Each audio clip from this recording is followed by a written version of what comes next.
I-73 coming up.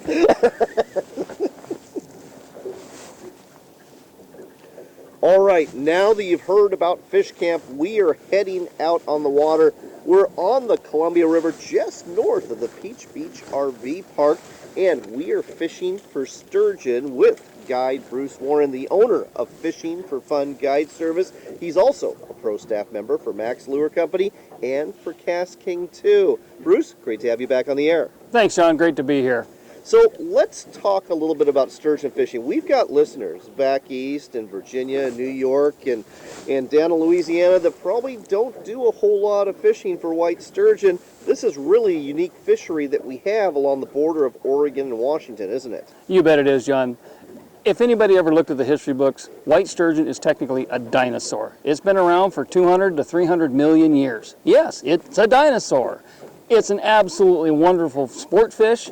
It's a great eating fish, and they do get big. We are talking 11 feet big sometimes. What's the biggest that you or your clients have ever boated? We've got one to the side of the boat that was 10'3". Of course, we can't bring those in, and we estimated it was probably between 450 and 500 pounds. Absolutely amazing. And I think folks probably don't understand the fight that these fish give. You know, most people, they look at these sturgeon, they probably figure they just dog it on the bottom. That's not true at all. I will take the biggest muscle-bound guy you got, put him on an oversized fish, and he will be squealing like a little girl in about 10 minutes. That's absolutely true. Folks, these fish will dog it, they will run, but they will also jump, they will breach. They've actually, almost tail walk sometimes. They're an amazing, amazing fish. They do look prehistoric, they're extremely powerful, and when you can keep them, which doesn't happen very often, they're pretty tasty too. They are absolutely one of the best eating white meat fish you'll ever have. Very, very mild in flavor, real hearty in texture. A lot of people wouldn't be able to distinguish them from red meat except for the color. Now, when sturgeon catch and keep season is open, there is a specific slot limit. It depends where you're at on the Columbia River, what that slot limit is. But you only get to keep one fish if you catch it, 2 per year. And if you get them, it is truly a delicacy that you will enjoy. Let's talk a little bit about catching these fish, because the catch and release season is always open for sturgeon. Absolutely. As long as you're in the Columbia River between the bordering the states, you have no closure on catch and release.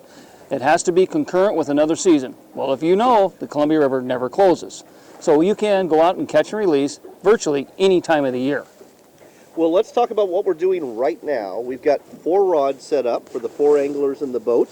And we'll start off with the rod, the reel, the line. Tell me about, what you have for these sturgeon.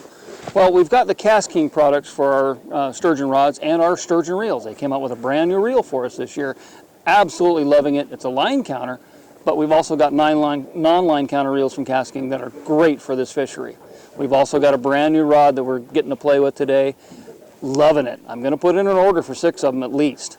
Well, tell me more about this rod, because I'll be honest, I've been on boats where I've fished for sturgeon before, and I'm used to seeing rods that look like broom handles. You bet, and that is the way it used to be. With the high-tech materials, high-tech design of these rods, you can't beat these lightweight, super strong, incredible, almost indestructible rods. And they're fantastic to play a fish with. And you can hold them all day long. All right, well, real quick, let's step over to this rod. Let's step over to this reel. What are the models that we're talking about here from KastKing? Well, this is a KastKing. This is called their Cat Tech. It's a composite rod. This one happens to be 8 feet long, which I really like for sturgeon. It gives me a little bit of leverage on them, but it's not too long and it doesn't become unruly in the boat. This one here is a 30 to 60 line weight. Handles braided line, handles monofilament line, whatever you prefer. I run braid, absolutely love it. We've got a Recon reel on it, which is their brand new line counter. We're trying them out today on it. What a great reel. And this is the size 10. They also have a size 20. What size braid do you run, and what size hook do you use? Well, that's the thing about some of these fish can be big, and you don't know what's going to bite. It could be 20 inches, it could be 20 feet. And yes, they're that big in here. So we're going to run 65-pound braid on a typical catch and release or catch and keep type fishery. And if you're going for the big boys, 100-pound braid is not out of the options. And the hook? Anywhere between a 4 5/0 to the small end up to a 10 or 12-aught for the big ones. And the bait. That's where it gets tricky. They will eat virtually anything as long as it's fresh in the river. Right now we've got salmon running through here, so we have a rod with salmon bellies on it. We've also got squid, we've got roll mop herring, and we've got a shad. Shad is also in the river, not quite now, so they're looking for dead ones. That's what we've got, is a dead shad out there. Well, I'll tell you what, folks, if you want to try something really unique and catch a fish that's going to give you one heck of a fight, go sturgeon fishing on the Columbia River. And if you want someone to take you, look up Bruce Warren. His website is fishingforfunguideservice.com. That's fishingforfunguideservice.com. We've already got one sturgeon to the boat that was about a 3-footer, and it was caught by an angler who's never caught one before, who hails from the state of Georgia.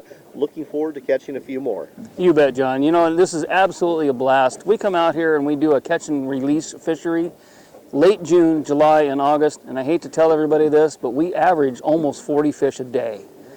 Well, let's get to it. Yeah, you bet, you bet. And that's in the lower part of the river. We're in an upper section at Ed Iman's Fish Camp, so it's a little bit different up here. But still, incredible fishing, incredible fish, great family fun. All in the Columbia River Gorge, not far from the Dalles, Oregon. We're going to talk to the executive director of the Chamber of Commerce from the Dalles, Oregon later in the show to give you more ideas about the base camp you'll have while you're staying here. Bruce, thanks as always. You bet, John. Great day. We'll talk to you soon.